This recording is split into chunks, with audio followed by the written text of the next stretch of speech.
जय हिंद दोस्तों। मैं हूँ राकेश पजी। दोस्तों, कोबरा कमांडो बहुत ही सख्त कमांडो होते हैं।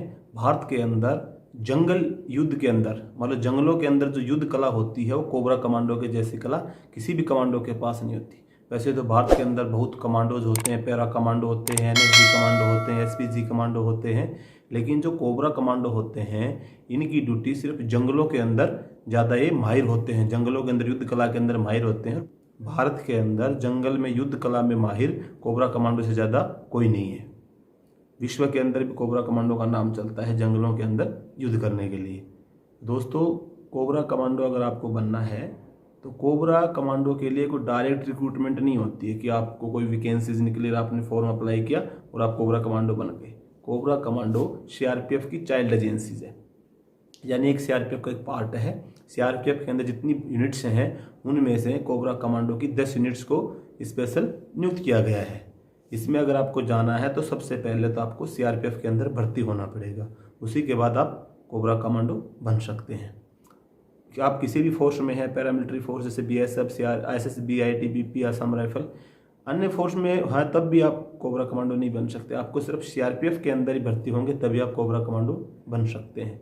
इसके अलावा किसी फोर्स के जवान है तो आप कोबरा कमांडो नहीं बन सकते। सीआरपीएफ के अंदर कोबरा की 10 बटालियंस है जो नक्सलवाद प्रभावित क्षेत्र जैसे आपका आसाम, छत्तीसगढ़, झारखंड, बंगाल, महाराष्ट्र, जहाँ जहाँ पे नक्सलवाद प्रभावित क्षेत्र, उन सभी क्षेत्रों के अंदर कोबरा यूनिट्स डिप्लॉयमेंट रहती हैं।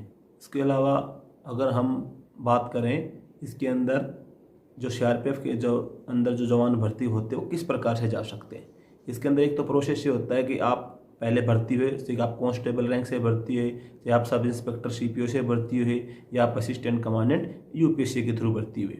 इन तीनों पोस्टों पर जब आप भर्ती होते तो आपकी ट्रेनिंग के दौरान ही आपको कोबरा कमांडो बनने का मौका दिया जाता है। आपसे पूछा जाता है, अगर आप कोबरा कमांडो बनने के इच्छुक रहते हैं तो आपका एक फिजिकली टेस्ट होता है।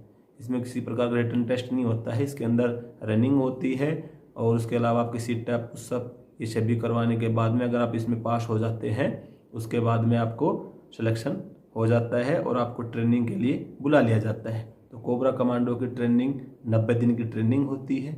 90 दिन की ट्रेनिंग बहुत हार्ड ट्रेनिंग होती है। जो जवान ट्रेनिंग पार नहीं कर पाते उनको वापस अपनी यूनिट में भेज दिया जाता है और जो जवान ट्रेनिंग पार कर लेते हैं उनको कोबरा कमांडो बनने का मौका दिया जाता है। अगर हम बात करें ट्रेनिंग की तो जो कोबरा की ट्रेनिंग है 90 दिनों की ट्रेनिंग, ये बहुत ही ज़्यादा हार्ड ट्रेनिंग होती है। इसके अंदर मतलब बहुत ही कम आराम मिलता है, सोने का टाइम कम मिलता है, फिजिकल पे बहुत ज़्यादा ध्यान दिया जाता है। फिजिकली ट्रेनिंग बहुत हार्ड होती है। इसके अंदर एक 7 दिन की ट्रेनिंग और होती है स्पेशल, जिसको हेल वीक बोला जाता है, यानी कि नरक का सप्ताह। उसके अंदर आपको किसी प्रकार का कोई टाइम टेबल नहीं होती, ना आपका खाने का टाइम है, ना आपका सोने का टाइम है, ना आपका नाश्ते का टाइम है। आपको बोलेंगे रात को 12 बजे कि आप अभी नाश्ता कर लो, 2 बजे बोलेंगे आपको कि ड्यूटी के लिए चलो, 3 बजे आएंगे, 4 बजे आके बोले सो जाओ, 8 बजे फिर आपको खड़ा कर लेंगे। मतलब कोई भी फिक्स टाइम नहीं होता। इसमें सिखाया जाता है कि आप 7 दिन 10 दिन के लिए जंगलों में कहीं फंस गए, ऑपरेशन कोई लंबा ऑपरेशन चला तो उसके अंदर आपको किसी प्रकार की दिक्कत नहीं, आपका शरीर को इस प्रकार से एडजस्ट कर देते हैं।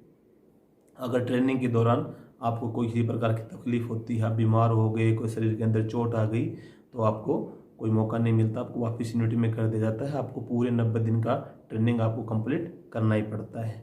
इसके अंदर अगर हम एज की बात करें तो कांस्टेबल रैंक के लिए आज मैक्सिमम तो ये होता है कि जैसे आप भर्ती होते हैं उसके अंदर उसी टाइम पे नए रिक्रूट को ले लिया जाता है, लेकिन बाद में भी अगर कोई जवान जाना चाहे तो 35 साल की एज तक कोबरा के अंदर जा सकता है।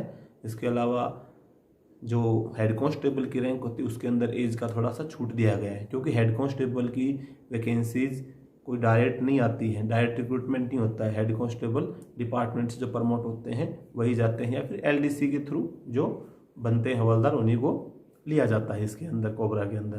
तो हेड कांस्टेबल के लिए लगभग 45 ईयर्स की एज की रहती है। और आप कोबरा कमांडो बन गए तो ये नहीं होता कि आपको लाइफ टाइम कोबरा के अंदर रहना है। इसमें लगभग 5 साल का समय रहता है। इसमें साल 2 साल आपका बढ़ा सकते हैं, इससे ज़्यादा आप कोबरा में नहीं रह सकते।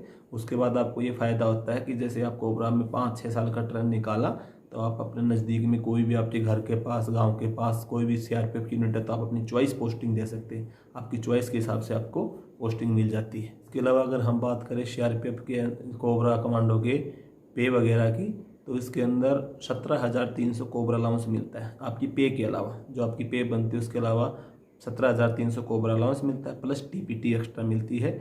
लगभग दोनों मिला के आपको 19,500 20,000 के आसपास आपको एक्स्ट्रा सैलरी से मिलता है कमांडो का अलाउंस।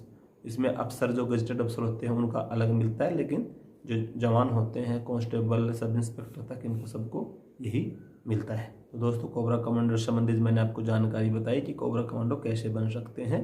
फिर भी अगर आपका कोई डाउट हो तो आप पूछ सकते हैं कमेंट बॉक्स में कमेंट करके। तो अगर वीडियो आपको अच्छा लगा हो तो वीडियो को लाइक, शेयर और चैनल को सब्सक्राइब जरूर करें। जय हिंद।